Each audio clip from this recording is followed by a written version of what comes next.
Corona virus രോഗം ബാധിച്ചവരുടെ എണ്ണം കൂടി വരുന്നതിനാൽ ആരോഗ്യവകുപ്പിന്റെ പ്രവർത്തനം ഫലപ്രാപ്തിയിലെത്തിച്ച് ജനങ്ങളുടെ ജീവനും ആരോഗ്യവും സംരക്ഷിക്കുന്നതിനും പൊതുജന സമാധാനം ഉറപ്പുവരുത്തുന്നതിനുമായി ക്രിമിനൽ നടപടി സംഹിത 144 പ്രകാരം താഴെ പറയുന്ന ക്രമീകരണങ്ങളും നിയന്ത്രണങ്ങളും ഏർപ്പെടുത്തിയിരിക്കുന്നു.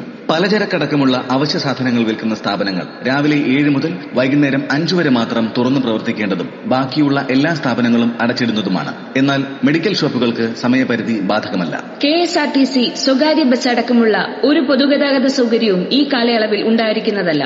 പെട്രോൾ പമ്പ്, LPG എന്നിവയുടെ വിതരണത്തിന് തടസ്സം ഉണ്ടാവുന്നതല്ല. ആരാധനാലയങ്ങളിൽ ഒഴിച്ചുകൂടാനാവാത്തതും ആചാരാനുഷ്ഠാനത്തിന്റെ ഭാഗവുമായ ചടങ്ങുകൾ മാത്രം നടത്തേണ്ടതും ആളുകൾ കൂടുന്ന ചടങ്ങുകൾ യാതൊരു കാരണവശാലും നടത്തുവാൻ പാടില്ലാത്തതുമാകുന്നു. ഹോട്ടലുകളിൽ നിന്നും ഹോം ഡെലിവറിയായി മാത്രം ഭക്ഷണം നൽകാമെങ്കിലും ഹോട്ടലിന് അകത്തിരുന്ന് ഭക്ഷണം കഴിക്കാൻ അനുവദിക്കുന്നതല്ല. ജനങ്ങൾ കൂട്ടം കൂടി നിൽക്കാൻ പാടില്ലാത്തതും അനാവശ്യമായി വീടുകളിൽ നിന്ന് പുറത്തിറങ്ങാൻ പാടില്ലാത്തതുമാണ്. അത്യാവശ്യമായി പുറത്തിറങ്ങേണ്ട സാഹചര്യത്തിൽ ശാരീരിക അകലം കൃത്യമായി പാലിക്കേണ്ടതാണ്. പൊതുചടങ്ങുകൾ യാതൊരു കാരണവശാലും അനുവദിക്കുന്നതല്ല. 5 പേരിൽ കൂടുതൽ ആളുകൾ കൂട്ടം കൂടി നിൽക്കുന്നത് ശിക്ഷാർഹമാണ്.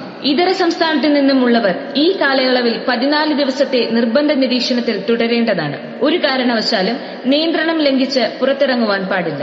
വിദേശികളും വിദേശത്തു നിന്ന ശേഷം മടങ്ങിവരുന്നവരും നിർബന്ധമായും പോലീസിൽ വിവരം ധരിപ്പിക്കേണ്ടതാണ്. 14 ദിവസത്തെ സ്വയം നിരീക്ഷണത്തിൽ ആകാതിരിക്കുകയോ ആരോഗ്യ പ്രവർത്തകർക്ക് വിവരം റിപ്പോർട്ട് ചെയ്യാതിരിക്കുകയോ ശ്രദ്ധയിൽപ്പെട്ടാൽ അറസ്റ്റ് അടക്കമുള്ള നിയമ നടപടികൾ നേരിടേണ്ടി വരുന്നതാണ്. ഹോം ക്വാറന്റൈനിൽ കഴിയുന്നവർ കൃത്യമായ നിർദ്ദേശങ്ങൾ പാലിച്ചില്ലെങ്കിൽ ശിക്ഷയ്ക്ക് വിധേയമാകുന്നതും സർക്കാർ ക്വാറന്റൈനിലേക്ക് മാറ്റപ്പെടുന്നതുമാണ്.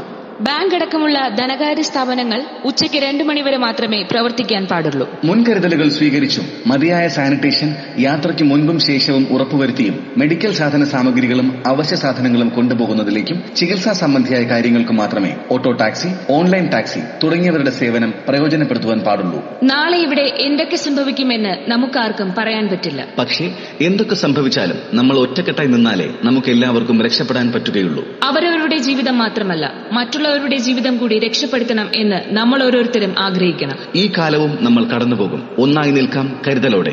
ശാരീരിക അകലം, സാമൂഹിക ഒരുമ.